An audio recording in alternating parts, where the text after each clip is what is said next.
போரால் பாதிக்கப்பட்டுள்ள காசாவில் தற்போது பட்னி சாவுகளும் தொடர்கதையாகி வருகின்றன.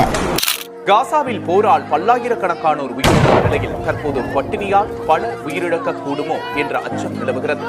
இஸ்ரேலின் கட்டுப்பாடுகளால் ஏராளமான குழந்தைகள் பசியால் வாடி வருகின்றனர். பசி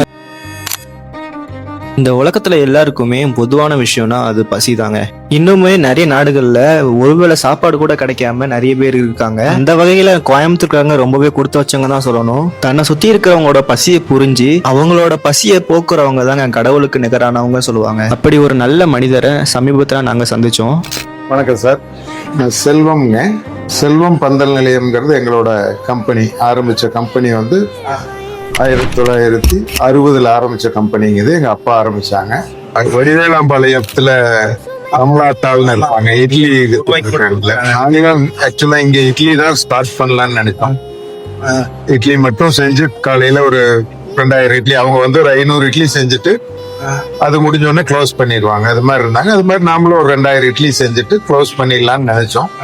சாமிகள் தான் சொன்னாங்க அதை கொஞ்சம் விரிவா பண்ணலாம்ல அப்படின்னு கேட்டாங்க. பண்ணலான்ட்டு அவங்களும் ஆசீர்வாதம் பண்ணாங்க. அப்புறம் நம்ம இது ஓன் பிளேஸ்ங்கிறதுனால நம்ம இதைய பண்ணலாம் அப்படின்னு பிளான் பண்ணோம். அதுல எங்ககிட்ட வந்து காலையிலயும் மதியம் சேர்த்து ஒரு 50-60 ரூபா இருந்தாவே போதுங்க, நல்லா சாப்பிட்டு போயிடலாம். நிறைய பேர் வந்து பாத்தீங்கன்னா காலையில லைட்டா சாப்பிட்டு மதியம் வந்து நல்லா சாப்பிட்டுக்குவாங்க. அன்லிமிட்டுங்கிறதுனால மதியம் நல்லா சாப்பிட்டு இருக்காங்க.